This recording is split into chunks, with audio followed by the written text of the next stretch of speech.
Today, my dad's going to show us how a master chef turns a simple weeknight dish into a gourmet meal. 煎羊扒 Pan-fried lamb chops. Whether you want to impress a date or just make a quick dinner, in this video, you'll learn all the simple tips and tricks to level up your cooking right away, starting with how to prepare the juiciest rack of lamb. 我而家咧就俾啲淡鹽水浸佢洗佢先啊，去咁啲雪味啊咁都洗佢啊。我呢個浸住佢，浸咗佢2分鐘、幾分鐘就得㗎啦，喺度。 While our lamb is soaking, we'll start prepping the aromatics. 啲蒜頭咧，我就係今日用蒜片。 Peel about 1 ounce or half a bulb of garlic. 你個想容易搣咧，就係咁兩頭咁捏佢得啦。 My dad's tip for peeling garlic is to squeeze the head and tail of the garlic clove with your finger, which will split the peel and make it easier to remove. Then we'll slice the garlic into thin pieces.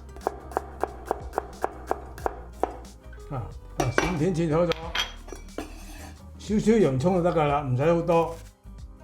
一個安士咁上下啦，就少少咁多，幾條夠，好似襯一襯底嘅啫嘛。 Next, we'll peel 1 ounce of each red and white onion. It should be about 2 layers on a medium-sized onion. 我哋切絲啊。 Then, make quarter-inch slices going along the grain on both onions. This is subtle, but when my dad cuts onions into strips, he cuts along the grain, or top to root, to help the strips stay intact. If you cut against the grain, not only will the strips fall apart more easily, but you'll also be more likely to cry as you'll be breaking more cell walls by cutting in this way.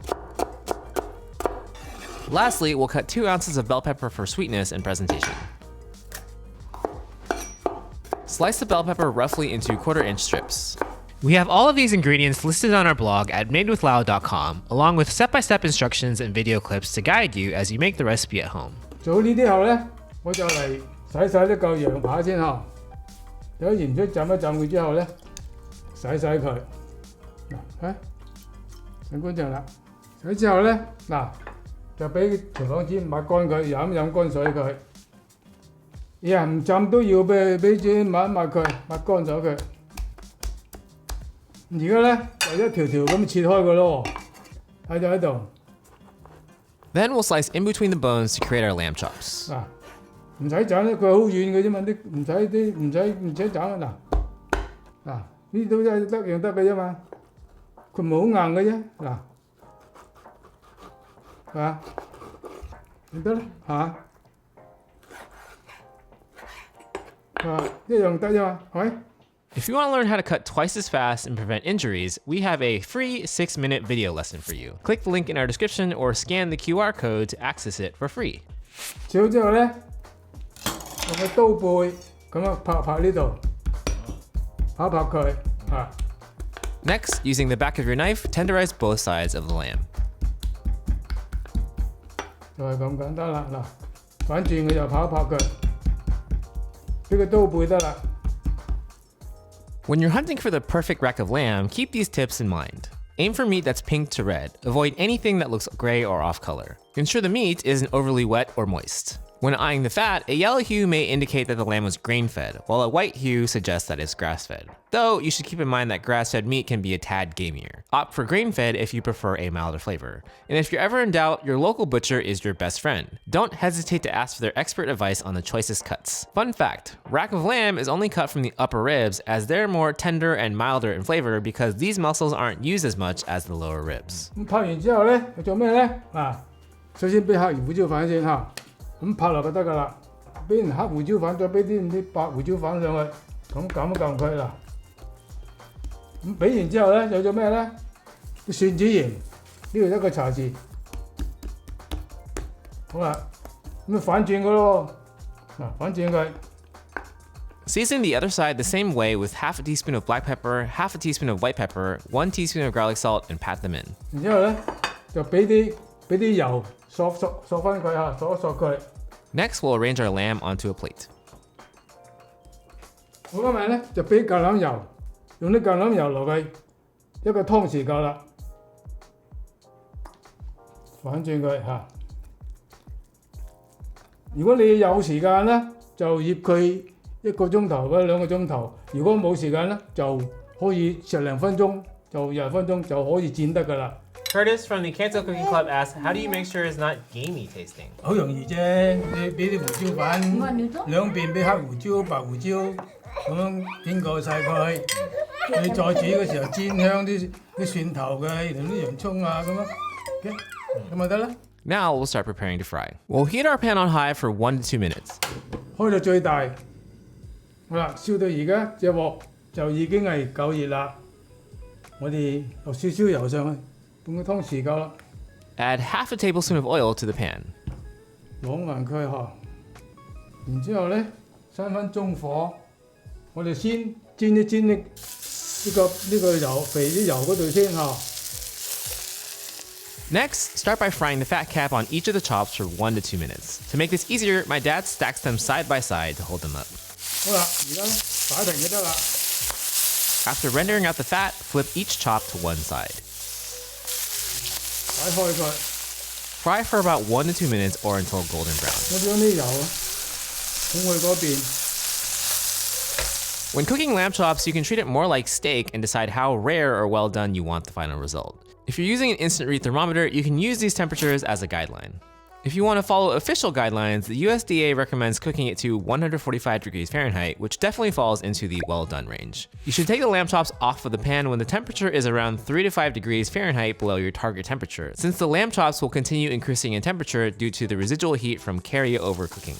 睇到佢係起咗金黃色咁就得㗎啦。嗱，睇到嘛？